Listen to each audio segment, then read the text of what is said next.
The term austerity sparks a lot of debate. There are strong proponents and strong critics of austerity. But what is austerity really? And is it really good? Is it bad? Can you distinguish between good and bad austerity? I'm Sven Larsson, Senior Fellow in Economics with Wyoming Liberty Group, and this is the first in a series of videos where I will discuss austerity both as a theoretical concept and as a policy application, and delineate between good and bad austerity. In this first video, we're going to look at a three-step definition of austerity from a strictly theoretical viewpoint.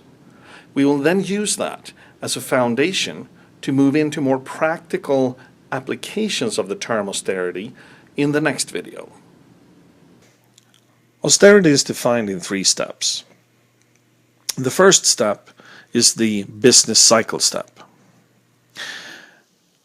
This step simply defines when austerity is applied, and that is in the early steps of a recession when government sees a deficit growing in its budget. The idea behind austerity is then to reduce and eventually eliminate the budget deficit. The second step is the fiscal policy step. Here we define the fiscal policy tools that government can use in its austerity strategy.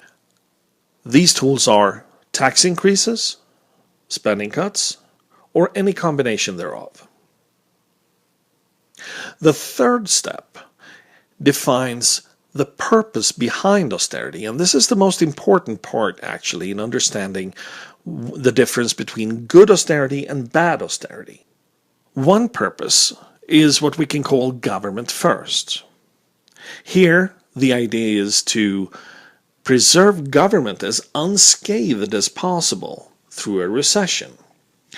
In other words, if we go back to the first step, the budget deficit is considered as a weakening of the fiscal sustainability of government. Government then uses tax increases and spending cuts, or any combination thereof, in order to preserve government as unscathed, as unharmed as possible through the recession.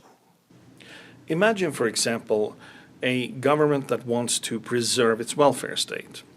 In the recession, where they want to reduce and eventually eliminate the budget deficit, they would use tax increases so that they could continue to fund the spending programs of the welfare state as much as possible. To the extent that they would do spending cuts, they would be across-the-board cuts that do not prioritize between the spending programs, and they would make sure that there is no structural alteration of the spending cuts at the end of the day. In other words, under the government first purpose of austerity, the idea is to make sure that government is as unscathed as possible at the end of the recession. The idea is not to make the private sector grow. The other purpose behind austerity is limited government. If legislators are driven by the limited government purpose, then they will view the budget deficit not as a weakening of the fiscal sustainability of government, but as a burden on the private sector. They will then apply the fiscal policy tools appropriate for that purpose. In other words, under the limited government purpose, the success of austerity is not measured as preserving government as unscathed as possible through the recession. Instead, the metric used is how much can the private sector expand on a permanent basis as a result of austerity. The fiscal policy tools applied have to exclude tax increases. We cannot increase taxes if we want the private sector to grow. Therefore, any austerity that is driven by the limited government purpose will have to concentrate on spending cuts exclusively. But not just any spending cuts.